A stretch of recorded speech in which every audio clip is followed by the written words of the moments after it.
பொண்ணு ரொம்ப பொறுமைசாலின்னு சொன்னாங்க. நானும் நம்பி கட்டிட்டு வந்தேன். இங்க கட்டிட்டு வந்தப்பதான் தெரியுது எவ்வளவு பொறுமைசாலியா இருக்கா. 10 மணிக்கு பொறுமையா எந்திரிக்கா. இதுக்கே இப்படின்னா இன்னும் சமையல் டாப்பா செய்வான்னு சொல்லியிருக்காங்க. அவ எந்த டாப்ல உட்கார்ந்து சமையல் செய்ய போறாலே தெரியல. பொண்ணு ரொம்ப பொறுமைசாலின்னு சொன்னாங்க. நானும் நம்பி கட்டிட்டு வந்தேன். இங்க கட்டிட்டு வந்தப்பதான் தெரியுது எவ்வளவு பொறுமைசாலியா இருக்கா. 10 மணிக்கு பொறுமையா எந்திரிக்கா. இதுக்கே இப்படின்னா இன்னும் சமையல் டாப்பா செய்வான்னு சொல்லியிருக்காங்க.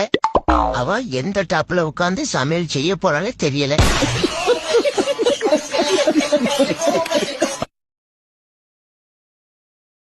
பொண்ணு ரொம்ப பொறுமைசாலின்னு சொன்னாங்க. நானும் நம்பி கட்டிட்டு வந்தேன். இங்க கட்டிட்டு வந்தப்பதான்